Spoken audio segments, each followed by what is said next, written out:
The loneliest you'll ever feel? It's not when you're alone. It's lying next to someone who feels like a stranger. You can hear them breathing, feel the warmth of their body, and still feel completely invisible.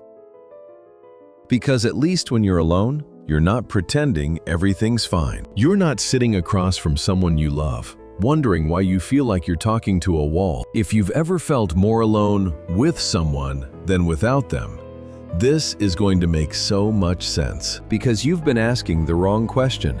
It's not, what's wrong with me? It's, why does closeness feel so empty? And once you understand the real reason, everything changes. You'll stop blaming yourself. You'll stop settling. You'll finally know what you're actually searching for. Let me show you. Here's what nobody tells you.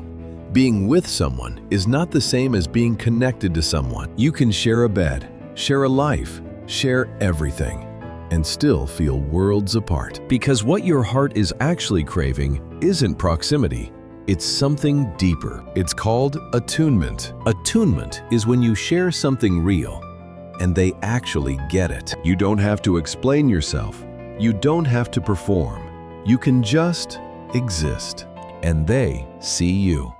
Not the version you think they want, the real you. When that happens, your whole nervous system exhales. But when it's missing, when you're vulnerable and they look away, that's when loneliness cuts the deepest. Because you're not just alone, you're being rejected in real time. You reach out and hit a wall, over and over and over. And here's the brutal part.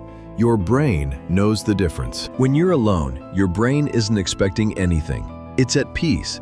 But when you're with someone who's emotionally checked out, that triggers something primal. It takes you back to being a kid, reaching for comfort and getting nothing. Studies prove it. People in disconnected relationships report more distress than single people. Because at least single people aren't thinking, I have everything I'm supposed to want, so why do I feel so empty? Now here's where it gets complicated. If you grew up where love was conditional, where vulnerability was punished, your nervous system learned something dangerous. Closeness hurt. So now, part of you desperately wants connection, but another part is terrified of it. You end up in relationships that are safe, but hollow. Close enough to not be alone, but distant enough to never fully be seen. And the worst part?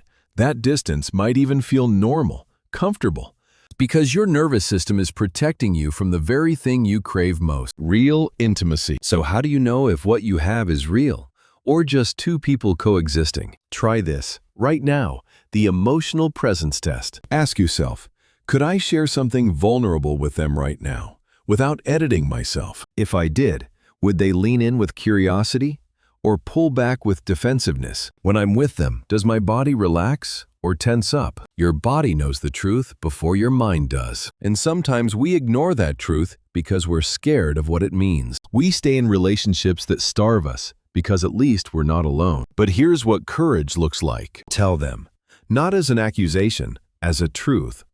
I feel lonely when we're together and I don't understand why. Watch what happens. Do they get curious or defensive? That response will tell you everything you need to know. Now here's the shift that changes everything. What if being alone isn't the worst thing that could happen to you? What if the worst thing is staying with someone who makes you feel unseen? Because when you're afraid of being alone, you'll accept relationships that hurt you. But when you learn to be okay with solitude, you stop needing someone to save you. And that's when everything shifts.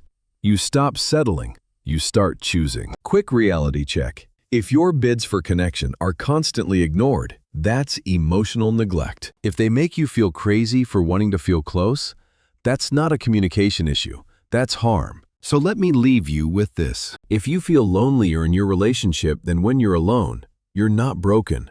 You're not asking for too much. You're craving something real, something human, true intimacy, and you deserve it.